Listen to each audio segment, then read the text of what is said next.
தமிழில் முதல் பக்தி சேனல் சாய் டிவி.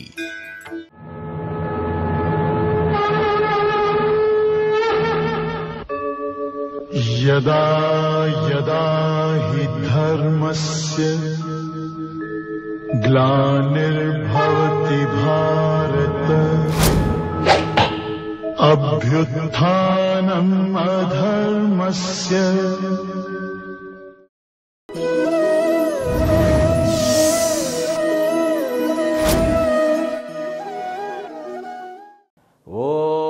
प्रपन्नपारिजाताय तोत्रवेत्रैकपाणये ज्ञानमुद्राय कृष्णाय गीतामृतदुहे नमः. ஓம் மூர்த்தி எல்லாம் வாழி எங்கள் மோனகுரு வாழி அருள் வார்த்தை என்றும் வாழி அன்பர் வாழி பராபரமே. ஓம் சர்வேभ्यो சத்குருभ्यो நமோ நமः. ஹரி ஓம். அனைத்து சாய் டிவி நேயர்களாகிய அன்பு உள்ளங்களுக்கும் என்னுடைய வாழ்த்துக்களையும் வணக்கங்களையும் தெரிவித்துக் கொள்கின்றேன். எல்லாம் வல்ல அம்பிகையினுடைய பேரருளாலும் சுவாமி யோகஸ்ரீ அமிர்த மிருத்யுஞ்சயேஸ்வரருடைய திருவருளாலும் நம் அனைவருக்கும் அனைத்து விதமான சௌபாகியங்களும் கிட்ட வேண்டும் என்கின்ற பிரார்த்தனையுடன் இன்றைய உரையை துவங்குகின்றேன். ஸ்ரீமத் பகவத்கீதா 4வது அத்தியாயம் 37வது ஸ்லோகம். ஸ்ரீ பகவான் உவாச யதைதாம்சி சமித்தோக்னிஹ பஸ்மசாத் குருதே அர்ஜுன ஞானாக்னி சர்வகர்மாணி பஸ்மசாத் குருதே ததா. பகவான் கிருஷ்ணர் 34வது ஸ்லோகத்தில் குருவினுடைய பெருமையையும் அதாவது மகிமையையும் ஞானத்தினுடைய பலனையும் பற்றி கூற ஆரம்பித்தார். அந்த ஞானத்தினுடைய மகிமையை மேலும் மேலும் கூறுவதற்காக இந்த ஞானம் என்பது 3 விதமான பலன்களை கொடுக்கின்றது. அதாவது பலனை 3 விதமாக பிரித்து நாம் உணர்ந்து கொள்ளலாம் அப்படின்னு சொல்லி 35வதில் முதலில் ஆத்ம ஞானமானது மோகத்தை சிதைக்கின்றது அப்படின்னு சொல்லி சொன்னார். மோகம் அப்படிங்கிறது தான் நமக்கு இருக்கிற ப்ராப்ளமே. நமக்கு என்ன நிலையில் நம்முடைய மனதை இருக்கிறது, புத்தி இருக்கிறதுனாக்கா மோக வயப்பட்ட நிலை அப்படின்னு சொல்லுவோம். அடுத்தது பாபமானது நாசமாகிறது. அதாவது நம்முடைய சனாதன தர்மத்தில் தான் அனைத்து பிரச்சனைகளுக்குண்டான நிரந்தர காரணம் என்ன, அதற்கு நிரந்தர தீர்வு என்ன, நிரந்தர காரணம்னு சொல்லப்படாது, முக்கியமான மூல காரணம் என்ன அப்படிங்கிறத கண்டுபிடித்து இருக்கிறார்கள். நமக்கு மனிதனுடைய துக்கத்திற்கு காரணம் எதோ காரணங்கள் சொல்லப்படுகின்றன. ஆனால் சாஸ்திரம்தான் அந்த துக்கத்தையுமே நமக்கு வரக்கூடிய துன்பங்களுமே 3 விதமாகத்தான் வருகின்றன அப்படின்னு சொல்லி அதை கேட்டகரைஸ் பண்ணுறது. ஆதி பௌத்திக, ஆதி தெய்வீக, ஆத்தியாத்மிக அப்படின்னு சொல்லி 3 விதமாக துன்பங்கள் நம்மை அணுகுகின்றன. முதல்ல எடுத்த உடனே ஆத்தியாத்மிக துக்கம் அப்படின்னு சொல்றது. அதாவது நம்முடைய மனம், சரீரம், புத்தி இவைகளின் மூலமாக, நம்முடைய செயல்களின் மூலமாகவே நம்முடைய ஆரோக்கியம் கெட்டு அல்லது நமக்கு டென்ஷன் ஆகிடுறது இல்லையா, மன அமைதி கெடுவதன் மூலமாக நமக்கு ஏற்படுகின்ற துன்பங்கள், தடைகள், துன்பங்கள் மற்றும் தடைகள். ஒரு ப்ரோக்ராமுக்கு போகணும், அந்த ப்ரோக்ராமில் நீங்கள் தான் சீஃப் கெஸ்ட்டு அப்படிங்கிறச்ச கிளம்பும்போது வயிறு பிரச்சனை ஆகிடுறது, இல்லை தலைவலி வந்துடுறது, இல்லை காய்ச்சல் வந்துடுறது, இல்லை மூடு போய்டுறது. அதாவது மனசு தன்னுடைய அமைதியை இழந்து விடுகிறது. இதெல்லாம் தன்னிடத்திலிருந்தே தோன்றுகின்ற தடைகள், அவைகள் துக்கங்களாக பரிணமிக்கின்றன அப்படின்னு சொல்லி கண்டுபிடிக்கிறது. முதல்ல இதை ஒரு கேட்டகரைஸ் பண்ணியாச்சு. அடுத்தது என்னன்னு கேட்டால் ஆதி பௌத்திகம்னு சொல்கிறேன். ஆதி பௌத்திகம்னாக்கா தன்னை விடுத்து வேறு பல மனிதர்களின் மூலமாக, அது பாசிட்டிவாக இருக்கலாம், நெகட்டிவாக இருக்கலாம். ஒரு சரியான ப்ரோக்ராமுக்கு கிளம்பிட்டு அவசரமாக கிளம்பிட்டு இருப்போம். அப்போ தான் நமக்கு விருந்தினர்கள் வருவார்கள். அவர்கள் வந்து 10 வருஷமாக வராத விருந்தினர்கள் சடனாக வந்த உடனே நமக்கு வந்து அந்த ப்ரோக்ராமை கேன்சல் பண்ணுறதா இல்லை இவர்களை வந்து அப்புறம் பார்க்குறேன்னு சொல்கிறதான்னு புரியாமல் ஒரு திகைப்பு இருக்கும் இல்லையா? அப்போது அதுவும் தடையாக வந்து தானே அமைந்து விட்டது. அந்த விருந்தினர்களை கவனிக்கும் பொழுது அங்கே அந்த ப்ரோக்ராமுக்கு தடையாக போய்ட்டது. இது வந்து என்ன அப்படின்னு கேட்டால் ஆதி பௌத்திக தடைகள், அவைகள் துன்பமாக பரிணமிப்பது. மூன்றாவது என்ன அப்படின்னு கேட்டால் இயற்கை சீற்றங்களினாலும் பிறகு வந்து நமக்கு வந்து என்ன காரணம்னே தெரியாமல் துக்கம் வரும், என்ன காரணம்னே தெரியாமல் தடை உண்டாயிடும். அது வந்து தெய்வம்னு சொல்லுவோம். நம்முடைய கர்ம பலனில் ஒரு பிஸ்னஸ் நல்லா போய்ட்டுருக்கோம், கவர்மெண்ட்டு நமக்கு சப்போர்ட் பண்ணும், மனிதர்கள் நமக்கு சப்போர்ட் பண்ணுவாங்க, அந்த ஃபினான்ஸ் பண்ணுறவங்களும் சப்போர்ட் பண்ணுவாங்க, எல்லாமே சப்போர்ட்டிவாக இருக்கும். ஆனால் தடை வந்துடும், எப்படியோ ஒரு தடை வந்துடும். அது எப்படி நின்றதுன்னு தெரியாது, ஒன்றும் ஃபெயிலியர் ஆகிடும், இல்லை அந்த ப்ராடக்டே ஒன்றும் உருப்படி இல்லாமல் போய்டும். ஏதாவது ஒரு காரணம் வரும். அது வந்து காரணம் கண்டுபிடிக்க முடியாத தடைகள், காரணம் இன்னதென்று சொல்ல முடியாத துன்பங்கள் தெய்வத்தம் என்று சொல்லப்படுகின்றன. அதுதான் வந்து ஆதி தெய்வீகம் அப்படின்னு சொல்கிறது. இயற்கை சீற்றங்களின் மூலமாகவும் நமக்கு இந்த பேரிடர்களின் மூலமாகவும் நமக்கு நம்முடைய சக்திக்கு அப்பாற்பட்டு நமக்கு வரக்கூடிய அந்த துன்பங்களும் தடைகளும் ஆதி தெய்வீகம் என்று கூறப்படுகின்றன. ஸோ இவைகளெல்லாம் முதல்ல காரணிகளாக தெரிகின்ற நமக்கு சமாச்சாரங்கள். அது இயற்கை சீற்றம் ஆகட்டும், இல்லை ஆதி தெய்வம் என்று சொல்லக்கூடிய அந்த அன்னோன் ஃபேக்டர்ஸ், நமக்கு கண்களுக்கு தெரியாத காரணிகளாகட்டும், அல்லது அடுத்த மனிதர்களின் மூலமாக நமக்கு கிடைக்கின்ற தடைகள் துன்பங்கள் ஆகட்டும், அல்லது நம்மிடத்திலிருந்தே வரக்கூடிய துன்பங்களோ தடைகளோ ஆகட்டும், இவைகளுக்கு அத்தனைக்கும் மூல காரணம் அப்படிங்கிறதும் ஒன்று இருக்கிறதுன்னு சொல்லுகிறது சாஸ்திரம். அந்த மூல காரணம் என்ன அப்படின்னா அஜ்ஞானம். அந்த அஜ்ஞானம் நமக்கு மோகத்தை கொடுக்கிறது. மோகம்தான் அத்தனைக்கும் காரணம் அப்படின்னு சொல்லி அங்கே வந்து கொண்டு வந்து நிறுத்துகிறது சாஸ்திரம். இவ்வளவு டீப்பாக ஆராய்ச்சி பண்ணி என்னுடைய சுக துக்கங்களுக்கு எது காரணம் அப்படின்னாக்கா என்னுடைய மோகமும் என்னுடைய பாப்பமும் என்னுடைய கர்ம பலனும் தான் காரணம். மோகம் வந்து என்ன பண்ணும்? ஆசையை உண்டாக்கும், ஆசை கர்மமாக வடிவெடுக்கும், கர்ம பலனை கொடுக்கும், அதிலும் கூட பாப்ப பலனை கொடுக்கும். அப்படின்ன உடனே இந்த ஞானமானது டைரக்டாக மோகத்தை வந்து சதைச்சுடுது. அப்புறம் கர்ம பலனை வந்து துவம்சம் பண்ணிடுது.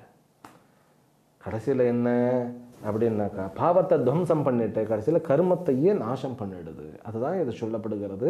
எப்படி வந்து இந்த விறகாகப்பட்டது நன்கு தூண்டப்பட்ட சமித்தா அக்னிஹி நெருப்பினால் சாம்பலாக மாற்றப்படுகிறதோ அப்படி இந்த மனிதனுடைய பல ஜென்மாந்தரங்களில் செய்யப்பட்ட அந்த கர்மத்தினுடைய பலன்கள் ஒரு நொடியில் இந்த ஞானம் என்கின்ற அக்னியின் மூலமாக பொசுக்கப்பட்டு சாம்பலாக்கப்படுகின்றன அப்படின்னு சொல்லிட்டு, அதைத்தான் சாஸ்திரத்தில் வேறு விதமாக சொல்லுவாங்க. ஒரு வேதாந்தம் படித்து நமக்கு வந்து புரிய வேண்டியது புரிஞ்சுடுச்சு, அடைய வேண்டியது அடையப்பட்டு விட்டது இல்லையா? அறிந்து கொள்ள வேண்டியது அறிந்து கொள்ளப்பட்டு விட்டது. அப்படின்னா வாழ்க்கை எதற்கு நிகர் அப்படின்னா வில்லிலிருந்து அம்பு கிளம்பிய பிறகு, வில்லிலிருந்து அம்பு கிளம்பியாச்சு ரைட்டா, நடுவில் வந்து அந்த அம்பு தன்னுடைய வடிவம் மாறவே இல்லை, ஆனால் அது வந்து ஞானம் என்கின்ற அக்னியினால் பொசுக்கப்பட்டாச்சு. இப்போ அது வந்து சாம்பல் தான், ஆனாலும் போயிட்டே இருக்கு. அந்த வில் போய் அந்த டார்கெட்டை நெருங்கி அடிக்கும் பொழுது அந்த டார்கெட் அங்கே அந்த குறிக்கோளுக்கும் ஒன்றும் ஆகாது, இந்த வில்லும் அதாவது அம்பும் அப்படியே தூள் தூளாக உடைஞ்சிடும். அதுதான் ஒரு ஞானியினுடைய வாழ்க்கை. இந்த உதாரணத்தை மறக்காமல் நீங்கள் மனசில் வச்சு கொடுங்க. அப்போது பிராரப்தம் அப்படிங்கிறது வில்லிலிருந்து கிளம்பிய அம்பை போன்றது. அதனால தான் பிராக்கேவ ஆரப்தம்.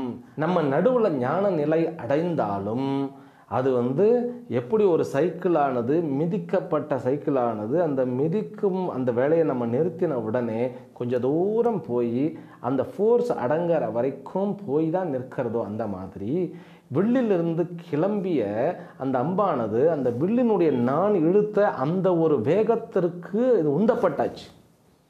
அந்த மாதிரி நம்முடைய வாழ்க்கையானது ஒரு குறிப்பிட்ட அமௌண்ட் ஆஃப் ஒரு குறிப்பிட்ட அளவு கர்ம பலனை எடுத்துக்கிட்டு கிளம்பிடுச்சு இந்த வாழ்க்கை. அதனால் அது அங்கே போய் தான் நிற்கும். ஆனால் நடுவில் எப்படி வில்லானது பொசுக்கப்படுகிறதோ அந்த மாதிரி நம்முடைய கர்மங்கள் எல்லாம் பொசிக்கப்பட்டு விட்டால் அது நமக்கு அடுத்த பிறவியை தராது. அந்த வில் வந்து அந்த அன்பு ஆனது அங்கே அந்த டார்கெட்டை போய் அடைஞ்சிட்டாலும் அதை தாக்கி விட்டாலும் அதனால் எந்த ஒரு வடுவோ காயமோ ஏற்படாது. அதனால் கர்மமானது ஏற்படாது. எப்படி பறவையானது வானத்தில் பறக்கும் பொழுது அதனுடைய சுவடுகள் தென்படுவதில்லையோ அந்த மாதிரி ஞானிகளினுடைய கர்மத்தினுடைய சுவடுகள் இருப்பதில்லை. அவர்கள் பறவை போன்று, அதனால தான் வந்து ஹம்சம்னு சொல்லப்படுகிறது. ஞானியினுடைய அந்த புத்திக்கு தான் ஹம்சம் அப்படிங்கிற ஒரு பேர், ஹம்ச பறவை போன்று அப்படின்ட்டு. அதனால தான் பரமஹம்சஹா அப்படின்னு சொல்லுவோம் நம்ம, பரமஹம்சஹா. ஹம்ச காயத்ரின்னு சொல்லப்படுகிறது. அந்த ஹம்ச காயத்ரியை வந்து சொல்லிட்டு அதுக்கப்புறம் தான் அவர் தன்னுடைய மந்திரத்தை ஆரம்பிப்பார். எல்லா மந்திரமும் ஓங்காரத்தை குறிக்கோளாக கொண்டது, பிரணவத்தை தன்னுடைய அகத்தை கொண்டது தான் சந்நியாசனுடைய மந்திரம். சன்னியாசிக்கு, அதாவது சன்னியாசி அப்படின்னாக்கா இன்னர் சந்நியாசத்தை நான் சொல்கிறேன், ஞானிகள்னு நான் சொல்கிறேன்.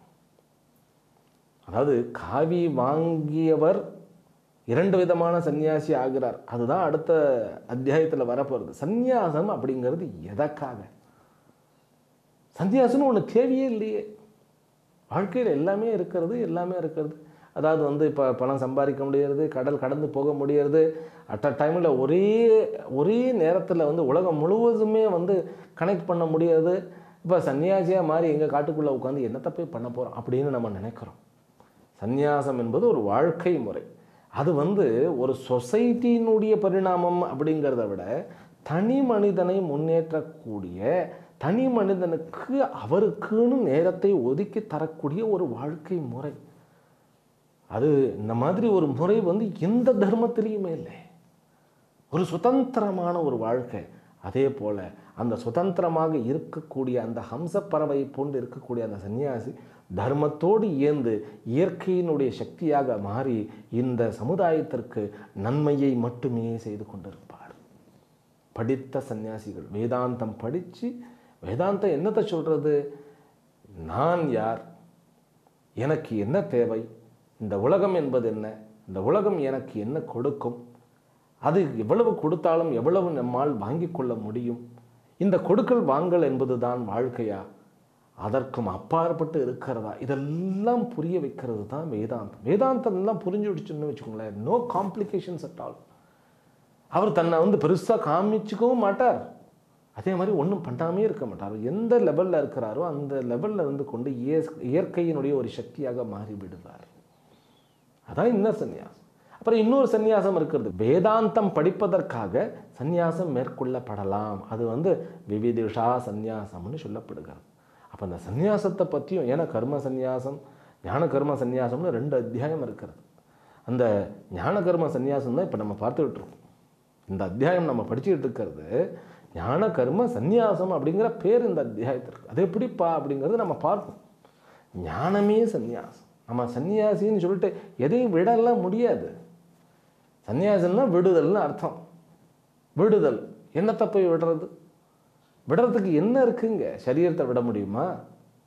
இல்லை, ஆசையை விட்டுடலாம். சரி, ஆசையை விட்டுட்டு எந்த மாதிரியான ஆசையை விட்டுறது? அப்போ ஆசையை விட்டுன்னா அவர் மனசில் ஒன்றுமே இருக்காதா? அப்படி பிளாங்காக இருப்பாரா? இதெல்லாம் ஒரு பெரிய ஆன்மீகங்கிற பேரில் நடக்கிற குளறுபடிகள். மனதற்ற நிலையை எய்துவதே ஆன்மீகம். மனதற்ற நிலை ஒன்று இருந்தால் அதுன்னா கல்லுக்கு சமந்தான். கல்லும் மண்ணும் இதெல்லாம் மனசு இல்லாமல் தான் இருக்கிறது. நம்ம அந்த திருவருட்பாலை எழுதினார் இல்லையா, வாடிய பயிரை கண்ட போதெல்லாம் வாடினேன்னு சொன்னார் இல்லையா வள்ளலார். அப்போ அவர் யார்? ஞானி இல்லையா? சன்னியாசி இல்லையா? சுவாமி விவேகானந்தர் எப்போ அமெரிக்காவில் போனாரோ அவரை வந்து புரிந்து கொண்ட மக்கள் அவருக்கு 5 ஸ்டார் ஹோட்டல் மாதிரி ஒரு ரூமை கொடுத்த உடனே அவர் அங்கே அழுது பரண்டார். இந்தியாவின் பெரும்பான்மையான மக்கள் வறுமையில் வாடும் பொழுது எனக்கு இந்த சுக பௌகங்கள் தேவையா அப்படின்னு சொல்லி அழுதாரே அவர். இப்போ அவர் சன்னியாசி இல்லையா? வீர சிவாஜியை வந்து அவருக்கு வழி நடத்திய சுவாமி சமர்த்த ராமதாஸ், அவர் சன்னியாசி இல்லையா?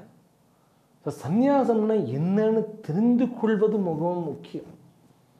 அடுத்தவர்களுக்காக இல்லை, நம்ம தெளிவுக்காக. சந்நியாசம் அப்படிங்கிறது அது வந்து அந்த 5வது அத்தியாயத்தில் சொல்லப்பட்டிருக்கு. சந்நியாசம்ங்கிறது ஒரு பர்சனல் லைஃப். பர்சனல்னாலும் அவர் சொசைட்டியில் தான் இருக்கிறார். அப்போ சொசைட்டிக்கு வந்து ஒரு தெளிவை கொடுக்கக்கூடிய கடமையுடன் இருக்கிறார்.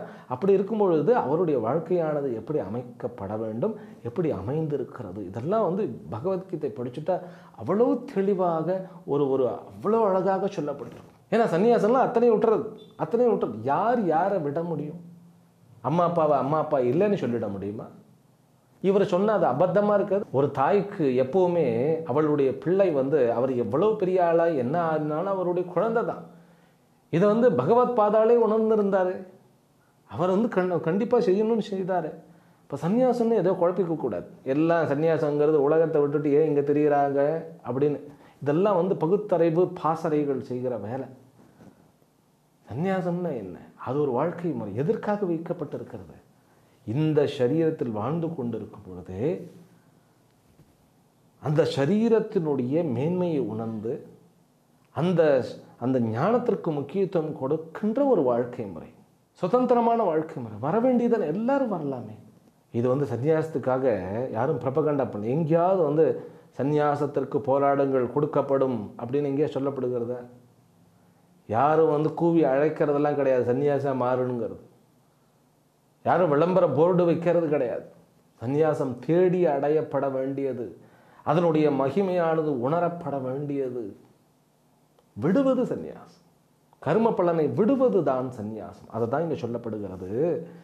அந்த அம்பாகப்பட்டது எப்படி சாம்பலாக உடனே அவனுடைய கர்ம பலன்கள் அத்தனையும் எரிந்து சாம்பலாகி விட்டன.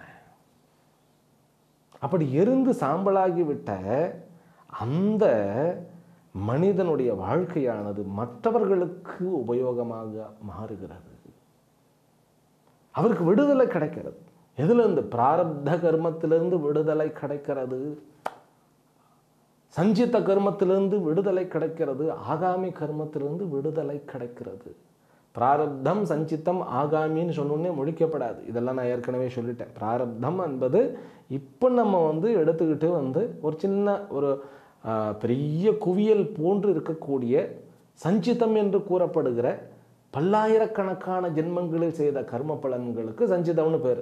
அப்படிப்பட்ட அந்த சஞ்சித்தம் என்ற அந்த குவியலிலிருந்து ஒரு சின்ன அமௌண்ட், ஒரு சின்ன ஒரு ஒரு ஒரு ஒரு ஒரு அளவுக்கு, ஒரு குறிப்பிட்ட அளவு கர்ம பலனை எடுத்துக்கொண்டு அதை அனுபவிப்பதற்காக நம்ம பிறந்திருக்கோம்.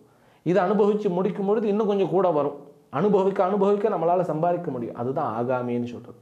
ஆக இந்த 3 கர்மங்களும் அப்படியே அழிந்து பட்டு போகின்றன. எதை அடைந்தவுடன்? ஆத்ம ஞானத்தை அடைந்தவுடன். இதெல்லாம் ஒரு சொல்லி கண்டுபிடிக்கிறதுக்கே வந்து கோடிக்கணக்கான வருடங்கள் வேண்டும். இப்படி ஒரு பிரயோஜனம் இருக்கிறது, இப்படி ஒரு பிரச்சனை இருக்கிறது, எல்லாமே பாருங்களேன் வித்தியாசமாக இருக்கும். பிரச்சனை என்னப்பா? உனக்கு பிரச்சனையே இல்லைப்பா, அது தெரியலப்பா, அதனால தான் உனக்கு பிரச்சனைப்பா, அவ்வளோதான். ரொம்ப கலோக்கியல். என்னுடைய ஒரு ஆச்சாரியர் வந்து ரொம்ப கலோக்கியல். அவர் ரொம்ப கேஷுவலாக பேசுவார். ஞானம்னு சொன்னோடனே அப்படியே சம்ஸ்கிருதத்தை வச்சுண்டு அப்படியே பாகவதம் சொல்கிற மாதிரி அதுக்குன்னு ஒரு லாங்குவேஜ் இருக்கும் இல்லையா? அப்படியெல்லாம் கிடையவே கிடையாது. அவர் கொடுத்த எக்ஸாம்பிளே cycle, bus, car. Sometimes tea உதாரணம் சொல்லுவார். டீ டம்ளர், ரொம்ப சிம்பிள். அப்போ தான் எனக்கு ஒரு பொறி தட்டியது. லாங்குவேஜ் பேரியர் ஆகிடக்கூடாது சம்டைம்ஸ். அது என்ன, அந்த மேல்தட்டு மக்கள், கீழ்த்தட்டு மக்கள், வேதாந்தம்னு வந்த உடனே மனிதர்கள் அனைவரும் மாணவர்கள். அந்த மேல்தட்டு லாங்குவேஜ், கீழ்த்தட்டு லாங்குவேஜ்லாம் ஒன்றும் கிடையாது. எப்படி சொன்னால் புரியுமோ அப்படி சொல்பவன் ஆச்சாரியன். நீங்கள் நல்லா யோசனை பண்ணி பாருங்களேன். வேதாந்தத்தை வந்து மிக உயர்ந்த நோக்கில் சொன்ன பல்வேறு ஆச்சாரியர்கள் இந்த உலகம் அறியாமலேயே போய்விட்டது அவர்களை பற்றி. ஆழ்ந்து அந்த புலமை பெற்ற ஆச்சாரியர்கள் அவர்கள்தான். அதை எளிமையாக்கி மக்களுக்கு புரிகின்ற வகையில் சொன்ன அவர்கள் இன்னும் வழிபடப்படுகிறார்கள். ஆனால் அவர்கள் இந்த ஆழ்ந்து ஆராய்ச்சி செய்த அந்த ஆச்சாரியர்களை மதிக்க வேண்டும். எத்தனையோ ஆச்சாரியர்கள், என்னுடைய ஆச்சாரியர்லாம் ரிஷிகேஷில் ஒரு சின்ன குட்டிச்சே இல்லை. என்னுடைய குரு மகான் வந்து சுவாமி தயானந்த சரஸ்வதி, சுவாமி ஓங்காரானந்தர், சுவாமி பரமார்த்தானந்தர், சுவாமி பிரம்ம வித்யானந்தா, இவர்கள்லாம் என்னுடைய ஆச்சாரியர்கள். இவர்களை தாண்டி மறுபடியும் அவர்களுடைய அனுமதியின் பேரில் நான் மீண்டும் வந்து இந்த பிருகத் ஸ்தானத்திரயத்தை படிக்க போகும்பொழுது தான் அதில் வந்து ஒரு 6 ஆச்சாரியர்கள் எனக்கு. சமஸ்கிருதத்துக்குன்னு ஒரு ஆச்சாரியர், அவர் அசாமிலேருந்து வந்து படித்து சொல்லி கொடுத்தார் எனக்கு. இது எத்தனையுமே ரிஷிகேஷ், காஷி, இவைகள் அந்த நகரங்களில் படிக்கும் பொழுது அவர்கள்லாம் ரொம்ப சிம்பிள். அவர்களுடைய அந்த உதாரணம் கொடுக்கறத பார்த்தா ஆடாடா அவ்வளவு ஒரு ஒரு ஒரு சிம்பிளாக. ஞானம் என்பது லாங்குவேஜை டிபெண்ட் பண்ணாதது. ஞானத்தினுடைய பிரயோஜனம் என்ன சார்? ஞானம் எதுக்கு சார்? உனக்கு இருக்கிறது இதுதான்ப்பா பிரச்சனை, அவ்வளவுதான். உனக்கு இருக்கிற பிரச்சனை என்ன? நமக்கு இருக்கிற பிரச்சனை என்ன? நம்ம புரிந்து கொள்ளாதது தான். உன்னை நீ சரியாக புரிஞ்சுக்கடா அப்படின்றார் வந்த உடனே. உனக்கு இருக்கிற பிரச்சனை எல்லாமே உன்னை நீ சரியாக புரிஞ்சுக்கல. தலைவலியுமா அப்படின்னாக்கா தலையே அதுதான் பிரச்சனை, அதில் இருக்கிற தலை வலி வேறு என்ன பிரச்சனை ஆகணுமா? உனக்கு தலை இருக்கிறதே பிரச்சனை பார். சுச்சோ என்ன இப்படி பேசுகிறாரேன்னு முதல்ல ஒரு 2-3 நாளைக்கு நமக்கு ஒரு மாதிரி தடுமாறிடும். தலையே பிரச்சனை. ஏன்னா தலைக்குள்ளே இருக்கிற மூளையே தப்பாக தான் திங்க் பண்ணுது. நான் பிறந்துட்டேன், நான் போய் இறக்க போகிறேன் அப்படின்னு. அதுக்குள்ளே இந்த தலைவலி வேற ஒரு பிரச்சனையா அப்படிம்பார். அப்போது அந்த பாஷையில் இல்லை வேதாந்தம். இந்த குருவினுடைய அந்த கரணத்தில், அவருடைய புத்தியிலிருந்து இந்த சிஷ்யனுடைய புத்திக்கு எப்படியாவது அந்த புரிந்து கொள்ளுதலை ஏற்படுத்துகிறது அப்படின்னா அங்கு வேதாந்த பாடமானது நடந்து முடிந்து விட்டதுன்னு அர்த்தம். ஏன்னா ஞானம் என்பது அக்னிக்கு சமம். நெருப்பை எங்கே எடுத்து வச்சாலும் அது எரிக்கத்தான் செய்யும். அந்த மாதிரி ஒரு புத்தியிலிருந்து அடுத்த புத்திக்கு செல்லக்கூடிய இந்த பிரம்ம ஞானமானது அங்கு மோகத்தையும் பாபத்தையும் கர்ம பலனையும் வேறு அறுக்கவே செய்யும், சாம்பல் ஆக்கவே செய்யும். No doubt in it. சர்வ கர்மாணி பஸ்மசாத் குருதே அப்படிங்கிறார். சர்வ கர்மானின்னாக்கா அனைத்து கர்மங்களையும் இந்த ஜென்மத்தில் பண்ணினது, போன ஜென்மத்தில் பண்ணினது, அதற்கு முன்பு பண்ணினது, எத்தனை ஜென்மத்திலேயோ பண்ணினது, ஆயிரக்கணக்கான கோட்டிக்கணக்கான ஜென்மத்தில் பண்ணினது அத்தனையுமே ஒரு நிமிஷத்தில், ஒரே ஒரு நிமிஷத்தில். காகமானது கோடி கண்முன் நின்றாலும் ஒரு கல் முன் நிற்குமோ, ஒரு கல் முன் எதிர்கொள்ளுமோ எதிர் நிற்குமோன்னு சொல்கிறார் தாய்மானவர். 1000 காக்கைகள் ஒரு இடத்துல இருந்தாலும் ஒரு கல்லை எடுத்து போடுங்க, அத்தனையும் பறந்துடும். அந்த மாதிரி ஞானம் என்பது அவ்வளவு சிறப்பு வாய்ந்தது. எத்தனை ஜென்மங்களாக இருந்தாலும், எத்தனை கோடி ஜென்மங்களாக இருந்தாலும் அந்த கர்மங்களை ஒரு க்ஷணத்தில் அழித்து விடுவது, அதுவே ஞானத்தினுடைய மகிமை. அப்படிப்பட்ட ஞானம் பவித்திரமானதுன்னு சொல்லுகிறார். அந்த ஞான மகிமையை இன்னொரு ஸ்லோகத்தில் சொல்ல வருகிறார், படிச்சிருவோம். நஹி ஞானேன சத்ருஷம் பவித்ரமிக வித்யதே தத்ஸ்வயம் யோக சம்சித்தா காலேனாத்மனி விந்ததி. இந்த ஞானத்திற்கு நிகரான ஒரு தூய்மையான புனிதமான வஸ்து இந்த உலகில் காணப்படுவதில்லை. எந்த ஞானம் அப்படின்னாக்கா பிரம்மாத்ம ஐக்கிய ஞானம் என்று கூறப்படுகின்ற ஞானம். ஆத்ம ஞானம் என்றும் பிரம்ம வித்யா என்றும் ஆத்ம வித்யா என்றும் பிரம்மாத்ம ஐக்கிய வித்யா என்றும் கூறப்படுகின்ற இந்த ஞானத்திற்கு நிகரான ஞானமானது இந்த உலகத்திலேயே கிடையாது. இந்த ஞானம் டிக்ஷனரியில் இல்லை, பகவத்கீதையினுடைய ஸ்லோகங்களிலும் இல்லை, அதனுடைய வார்த்தைகளிலும் இல்லை. வார்த்தைகளுக்கும் அளவு உண்டு. யதோ வாசோ நிவர்த்தந்தே அப்ராப்ய மனசா சஹ. இந்த வார்த்தைகள் அதற்குன்னு ஒரு அளவு இருக்கு. இந்த வார்த்தை ஒரு பொருளை குறிக்கும். சிருஷ்டியே ஆகாத ஒரு பொருளை குறிக்கணும்னா வார்த்தைகள் எப்படி உதவும்? இருந்தாலும் அந்த வார்த்தைகள் என்கின்ற ஆயுதங்களை, அந்த வார்த்தைகளுக்கு வாழ்க்கையை கொடுத்து அதற்கு உயிர் கொடுத்து நம்முடைய மூளையில் உயிர்ப்பிக்க செய்வதுதான் குருவினுடைய மகிமை. அப்படிப்பட்ட மகான்களின் மூலமாக கேட்கப்பட்ட உபனிஷத்துக்களும் பகவத்கீதையும் நம்முடைய உணர்வுகளை உயிர் பெறச் செய்யும். அதுதான் சொல்றார், இந்த ஞானத்திற்கு நிகரான ஞானேன சதுருஷம் நகி வித்யதே இக. அப்படின்னா இந்த உலகத்தில் இதுக்கு நிகராக வேறு எதுவும் கிடையாது. தத் ஸ்வயம் யோக சம்சித்தா காலேன் ஆத்மனி விந்ததி. அதை சிரமேற்கொண்டு தனதாக்குபவருக்கு இந்த மோட்ச நிலையானது தானே வந்து வாய்த்து விடுகிறது. இது யாரும் இது ஒரு கெமிஸ்ட்ரி மாதிரி. அந்த ஞானம் ஏற்பட ஏற்பட அஜ்ஞானமானது நீங்கிக் கொண்டே போகும். இதில் ஃபெயிலியரே கிடையாது. அதை தான் சொல்ல வருகிறார். காலேன ஆத்மனி விந்தத்தி. பிரயோஜனம் எங்கப்பா கிடைக்கும்னு கேட்டால் உனக்குள்ளேயே புரியுமப்பா. நீ எங்கேயும் போய் அதுக்கு டெஸ்ட் எல்லாம் பண்ண வேண்டியதில்லை. ஏன்னா இதை செக் பண்ணுறதும் முடியாது. அதனால தான் ஞானியினுடைய லட்சணங்கள்லாம் மிகவும் வியப்பாக இருக்கும். நம்முடைய பகவத்கீதையில் அற்புதம். இது அத்துணைக்கும் சொந்தமானது, உனக்கும் சொந்தமானது, எனக்கும் சொந்தமானது, அனைவருக்கும் சொந்தமானது, மனிதனாக பிறக்கின்ற அனைத்து உயிர்களுக்கும் சொந்தமானது, ஏன் மனிதர்கள் அற்ற உயிர்களுக்கும் சொந்தமானது. நான் சொன்னேன்னா இல்லையோ, சுவாமிஜி பிரம்ம வித்யா கடைசியில் பிரம்மசூத்திரம் எடுத்துட்டு இருக்கார்.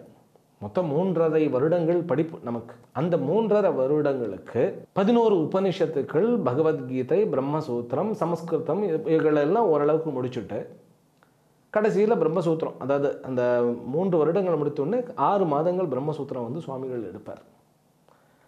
அந்த 3 வருடங்களில் நம்ம முடிக்கும் பொழுது தான் தெரியும் இனிமேல் தான் நம்ம படிக்க ஆரம்பிக்கணும்னு. அதுதான் இந்த உபநிஷத்துக்களுடைய ஒரு பெரிய அற்புதம். அப்படி பிரம்மசூத்திரம் எடுத்துக்கொண்டு இருக்கும் பொழுது 6 மாதங்களும் ஒரு குரங்கு, அது ரிஷிகேஷ்லேயே மட்டும்தான் அந்த வகைப்பட்ட குரங்கு இருக்கும். அது பார்த்தா நம்மளுடைய ஹைட் இருக்கும். உட்காந்தா நமக்கு பக்கத்தில் அவ்வளோ ஹைட் இருக்கும். ஒரு நாள் நம்ம தியானம் பண்ணிக்கிட்டே கங்கை கரையில் தானே ஆசிரமம். நம்முடைய அந்த படிக்கட்டில் உட்கார்ந்தாலே கங்கை கரை தான், அந்த கங்கை தான். அந்த கங்கை கரையில் உட்காந்துக்கிட்டு ஒரு நாள் அப்படியே காலையில் விடிய காலத்தால் போய் உட்காந்துட்டு நம்ம பாட்டுக்கு ஜபம் பண்ணிகிட்டு இருக்கும்பொழுது பக்கத்தில் யாரோ உட்காந்துருக்காரு. அந்த குரங்குக்கு லங்கூர் அப்படின்னு பேர். லங்கூர் குரங்குகள். அது நம்ம உயரத்துக்கு பக்கத்தில் யாரோ உட்காந்துருக்காருன்னு சொல்லி ஹலோ சொல்லலான்னு பார்த்தா அமைதியாக உட்காந்து நம்மளையே பார்த்துக்கிட்டு இருக்கிறது. ஆள் உயரம், அப்பா முகம் பார்த்தா அவ்வளோ பளிச்சு, அப்படியே கண்ணை அப்படி வச்சு நமக்கு உள்ள எல்லாம் ஆடி போயிடுச்சு. அப்படியே என்ன பண்ணுறது, அமைதியாக எழுந்து போகவும் முடியாது. அப்படியே கண்ணை முடின்னு மறுபடியும் உட்காந்தாச்சு. உட்காந்து நம்ம பாட்டுக்கு ஜபத்தில் இறங்கியாச்சு. அவ்வளவுதான், இந்த ராமபிரான் பார்த்துக்கிட்டோன்னு உட்கார்ந்தாச்சு. அதுக்கப்புறம் அது எழுந்து போயிடுச்சு. அந்த லங்கூர் வகையில் ஒரு குரங்கானது அந்த 6 மாதம், மொத்தம் 3 மாதம்னு நினைக்கிறேன், அந்த கடைசி 3 மாதங்கள் அது தொடர்ந்து வந்தது. அந்த கதவை லைட்டாக திறந்து வைக்கணும். அந்த ஹாலினுடைய அந்த ஆடிட்டோரியனுடைய கிளாஸில் கதவு இருக்கும். அதை லைட்டாக திறந்து வைக்கணும். அது திறக்கலன்னா லொட்டுன்னு அதை தட்டும். அது திறந்து அதை உட்காந்தோம். அந்த கதவோடு உட்காந்து கிளாஸ் முடிஞ்சோன்னே போய்டும், அடுத்த கிளாஸுக்கு வந்துடும். கிளாஸ் முடிஞ்சோன்னே போய்டும், அடுத்த கிளாஸ். அதிசயம் அது. அப்போது மனிதர்களுக்கு மட்டுமல்ல, அத்துணை உயிரினங்களுக்கும் இந்த ஞானத்தை அடைவதற்குண்டான தகுதி இருக்கிறது. யார் ஒருவன் இந்த ஞானத்தை தனதாக்குகிறானோ அவனுக்கு ஞான நிலையினுடைய பிரயோஜனமானது கண்டிப்பாக ஏற்பட்டு விடுகிறது. ஆனால் ஒரு விஷயம், அந்த சாதகன் ஒரு மாபெரும் மருந்தை ஏற்றுக்கொண்டவனாக இருக்க வேண்டும். அது என்ன அப்படின்னா ஸ்ரத்தை. ஸ்ரத்தை என்கின்ற மாபெரும் மருந்தை ஏற்றுக்கொண்டவனாக இருக்க வேண்டும். அவரிடத்துல ஸ்ரத்தை இருக்கணும். அந்த ஸ்ரத்தையினுடைய மகிமையானது இந்த ஸ்லோகத்தில் கூறப்படுகிறது. ஏனென்றால் ஸ்ரத்தாவான் லபத்தே ஞானம் அப்படின்னு சொல்லி இந்த ஸ்லோகம்தான் அதற்கு ஒரு பெரிய ஒரு எவிடன்ஸ். ஸ்ரத்தையினால் தான் ஞானமானது ஏற்படுகிறதுன்னு இந்த ஸ்லோகம் சொல்லுகிறது. நம்ம இந்த ஸ்லோகத்தை படிச்சுடுவோம். அடுத்த வகுப்பில் அந்த ஸ்லோகத்தினுடைய அர்த்தங்களை காண்போம். ஸ்ரத்தை என்றால் நம்பிக்கை, சரணாகதியுடன் கூடிய நம்பிக்கை. அதை நாம் நன்றாக விளக்குவோம். ஸ்லோகத்தை படிச்சுடுவோம். ஸ்ரத்தாவான் லபதே ஞானம் தத்பர சம்யதேந்திரியः ஞானம் லப்த்வா பராம் சாந்திம் அச்சிரேணாதிகச்சதி. இந்த ஸ்லோகத்தினுடைய அர்த்தத்தை மீண்டும் அடுத்த வகுப்பில் பார்ப்போம். எல்லாம் வல்ல இறைவனுடைய பேரருளாலும் அம்பிகையினுடைய திருவருளாலும் நமக்கு அனைத்து விதமான லட்சுமி கட்டாட்சங்களும் ஞான நிஷ்டையும் ஞான யோக்கியத்தையும் கைகூட வேண்டும் என்கின்ற பிரார்த்தனையுடன் இந்த உரையை இத்துடன் நிறைவு செய்கின்றேன். ஹரிஹி ஓம். ஓம் பூர்ணமதః பூர்ணமிதம் பூர்ணாத் பூர்ணமுதச்யதே பூர்ணஸ்ய பூர்ணமாதாய பூர்ணமேவாவசிஷ்யதே. ஓம் சாந்தி சாந்தி சாந்தி. ஹரி ஓம். ஸ்ரீ குருப்யோ நமஹ. ஹரி ஓம். சாய் டிவி நிகழ்ச்சிகள் உங்களுக்கு பிடிச்சிருக்கா? லைக் பண்ணுங்க, ஷேர் பண்ணுங்க, கமெண்ட் பண்ணுங்க, சப்ஸ்கிரைப் பண்ணுங்க. பக்கத்தில் இருக்கிற பெல் சிம்பலை பிரஸ் பண்ணுங்க.